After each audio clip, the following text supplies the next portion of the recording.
Are you looking for affordable office space in Marion? The professional building located at 685 Delaware Avenue is the place for you. For more information, call 740-383-6803. Office space is now available.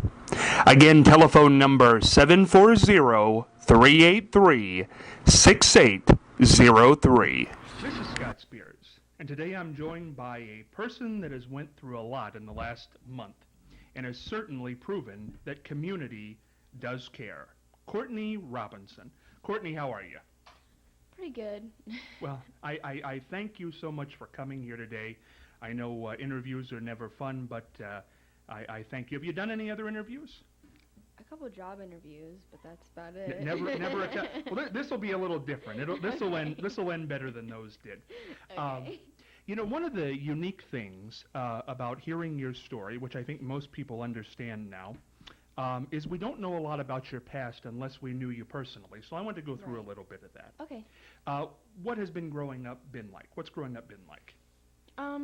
Well, I've lived with my mom up until now, and my dad has been in and out of my life ever since I was younger, so me and my mom are pretty close, so. Typical childhood. Right, yeah. You live in Cardington. I did. You did? I live in Gallion. Gallion my now? My mom and my stepdad are getting a divorce, so we moved in with my grandma, so. Okay. What is it like? I think a lot of people would want to know this. What's it like to be a high school student in 2012? Just like any other high school. I mean, there's your drama and your cliques and your pretty much just high school, you know. I mean, obviously you weren't in school 20, 30 years ago, but how do you think cell phones and internet and things like texting have changed high school?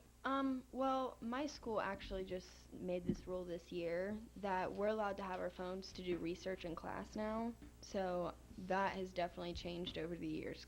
So, and like we're allowed to bring in iPads and like laptops and stuff like that too. So. Do you think that's for the better or for the worse?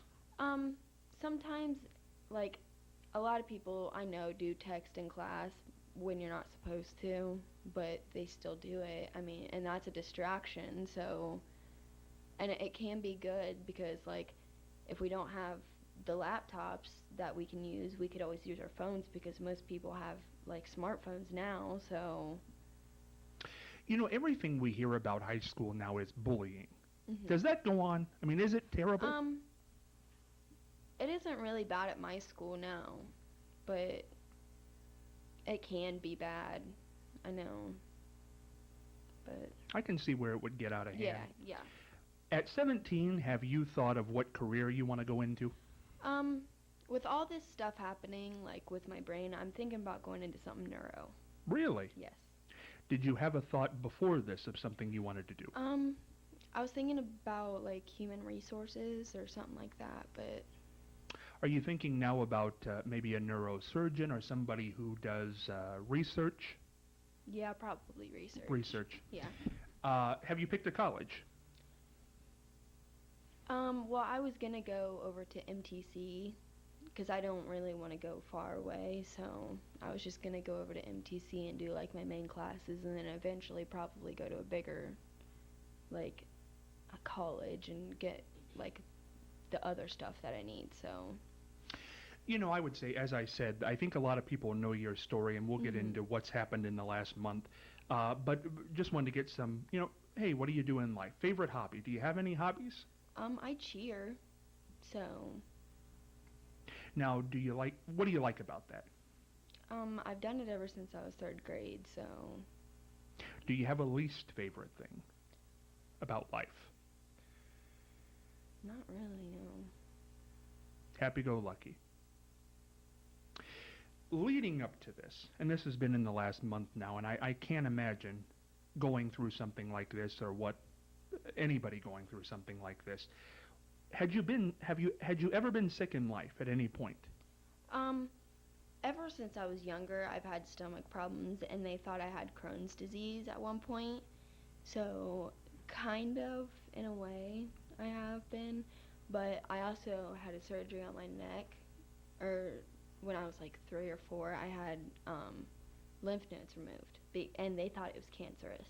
So, I was sick from that, and then they thought I had the Crohn's disease. But other than that, not really, no. What happened a month ago? What started this all? Well, it started in April, really.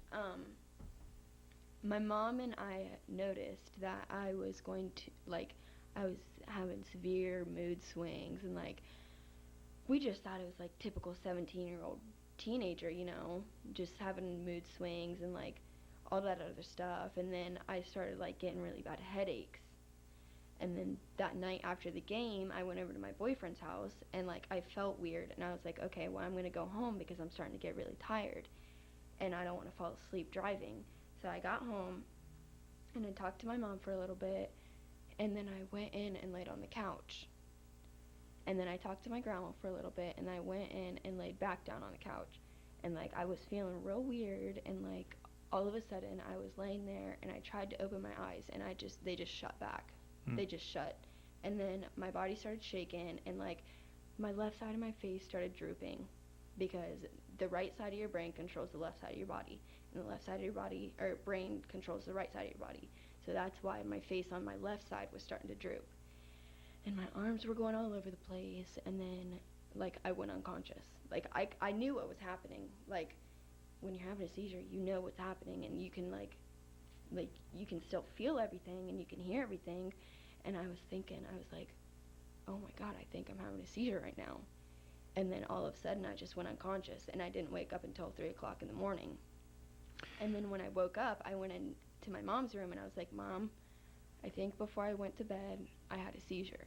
And she's like, are you sure, Courtney? I was like, yes, Mom, I'm pretty sure. I've seen people have seizures before, and I know, like, what happens. And so we went up to the hospital, and I was laying in bed with my mom because, like, normally I would sleep with my mom anyway, because I just do.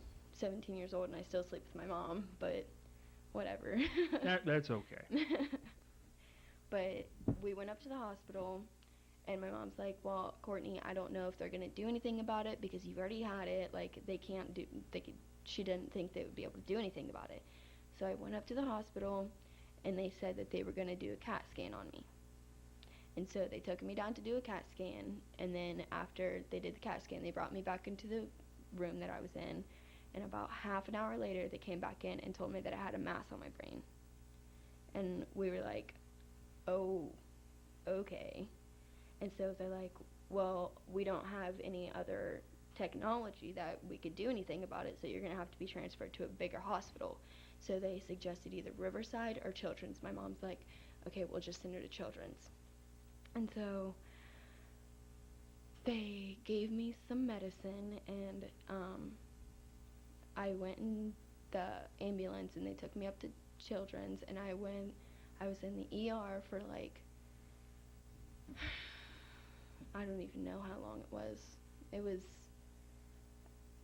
a few hours, and then they said that they, like, put an IV in me and did the pulse ox thing on your finger and on my finger, and did a couple tests and took me down for some MRIs and all this other stuff. And then they sent me to the neurology floor on the 10th floor, and I was in there for a few days, and then a couple days before I had my surgery, they had me do an EEG. And that just, what an EEG does is just, like, measures your brain waves. And I had that one morning, and they told me the night before that I wasn't allowed to go to bed until midnight, and then I had to wake up at 4 o'clock in the morning because I had to be tired for it, because I had to sleep for it. And after the EEG, they told me that I was having silent seizures in my sleep. Like, I wasn't physically having seizures, but, like, the brain waves, like, and that was in, I don't even know what part of my brain it was. the temporal, I think. At 17 years old, you're at the football game, you're hanging out with the boyfriend, you come home, you've never had a seizure, Mm-mm. and within days, you're being prepped for brain surgery. Right. How are you feeling the night before surgery? I was nervous, but then again, I was like, well, I gotta do this, you know. There's nothing else I can do. So, What was the surgery like? um, well, I went into the pre-op room. They came in. The surgery was at 8:30, so I had to wake up a little before, and my mom and I went into the pre-op room, and the anesthesiologist and everybody and the surgeons came in and talked to me, and I started getting like a little more nervous at that point, and the surgeon was like, "Courtney, can I do anything for you? Do you have any questions?" I was like, "Yeah, can you take a picture of my brain?" And he's like, "I can try if you want me to." So that was my only thing that I wanted. The only thing. And he did. Why was that? Why did you want that? I don't know. Mm. It's very tough to talk about, and I understand that, and I think the people watching this will understand that. What was it like to come out of surgery? How did you feel? I don't really remember it much because the surgery was 9.5 hours, and that's a long time to have anesthesia. So I don't really remember it very much. Let's talk about the community, because this has been one of the most amazing things I've ever seen, and I've been here in Marion a long time. Yeah. All of a sudden, in these days, from the diagnosis till the time of surgery, and continues to this day, people shave their heads, people put on shirts, certain and purple shirts. On that day, people did all kinds of things. When this was going on, I'm sure you're preoccupied with the upcoming surgery, but what did you think? I thought it was amazing. Like, I didn't honestly think that any of that would happen. Like, it was crazy. Like, it was kind of ridiculous in a way. Like, something like this would pull a community together like that. How does it make you feel? It can be overwhelming sometimes, but like it's nice like to have all the support and all the prayers and stuff. So The surgery has taken place, and what happened? What was the diagnosis after the surgery? it is called oligoastrocytoma anaplastic stage 4. So stage 3 actually. Stage 3. Yes. And for those of us who don't understand, what basically does that mean? I do have cancer. I have stage 3 cancer, and the stages just, that all the stages mean is just how fast the cells divide. So it's a pretty aggressive cancer. What can be done for this, or what is going to be done? I actually have a doctor's appointment tomorrow morning up at OSU because I'm going to be starting chemo and radiation. Tomorrow, all the appointment is I'm going for a consultation to talk about what's going to happen. I have to be on radiation 5 days a week for 6 weeks, and I'm going to be taking a chemotherapy pill 7 days a week for 6 weeks. And then after the 6 weeks, I get a 4-week break where they do all the testing and like MRIs and all this other stuff. And then after the 4 weeks is over, I go back on the chemo pill 5 days a month for at least a year. So Do the doctors feel optimistic about this? yes, Good. I actually, last week I had a couple doctor's appointments, and I went to see the oncologist, and he said that I had a pathology test that came back, and it was actually a chromosome test, and I'm missing the 1st and 19th chromosome in the cells. So that was actually a positive thing because they said that since I'm missing those, I will take better to the treatments. So there's an 80% chance that I will go into remission. So That's very good to hear. I'm sure everybody's glad to hear that. As you head into radiation and chemotherapy, what's your thoughts?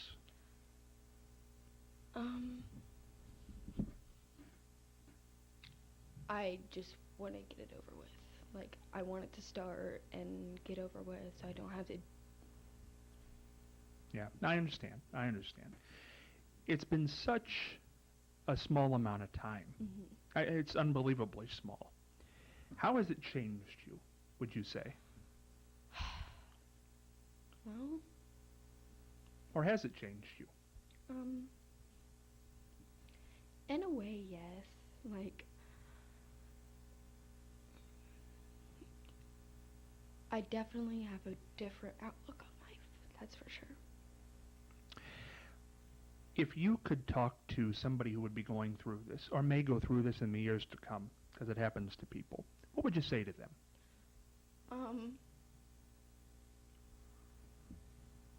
I would just tell them to stay positive because that's what's going to get you through it. And is it easy for you to stay positive?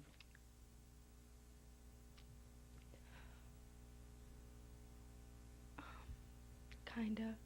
I mean, if I sit there and think about it, yeah, it gets to me, but It'll be okay. Yeah. It's going to be okay. I have a good feeling. Just last question about this. Does it make you angry? no. No? Mm-mm. You say this is the way it was? Yeah. Where do you want to be in 10 years? Let's talk happy, because you're going to be around. Where do you want to be? Hopefully have kids, be married, have a good job, you know. Yeah, I'm sure that will be the Typical. case. Typical, Yeah. because you're the typical kid. Yeah. Under all this, that's what it is. I agree. This is such a touching story, and I think it's touched everybody to that degree. And I know it's hard to talk about this, and I understand that, and I thank you for doing this from the bottom of my heart. And you are going to be fine. There's no doubt in my mind. The community's there. It'll be fine. You just need to stay optimistic, as you say. I don't have it with me today, but I did, because I knew you liked cheerleading. I'd heard about this. And Jessica Clifton is a friend of mine. She is a former cheerleader for the NFL, for the Jacksonville Jaguars in 2009-2010. She is going to be sending a pair of her NFL pom-poms for you that we'll get, and we'll get those to you. Okay. And also, she's coming to Ohio in December, and she'd like to meet with you, give you a free lesson if you'd like at that point, or whatever we can do. All right. Do you have any parting words for the people out there? Because I think the people watching this are probably the people who've been following this story. What would you say to them? Just thank them for all the support they've gave and everything they've done, and yeah, so Well, and I thank you. thank you. Courtney Robinson, certainly a very brave person, but in that normal kid. See you next time.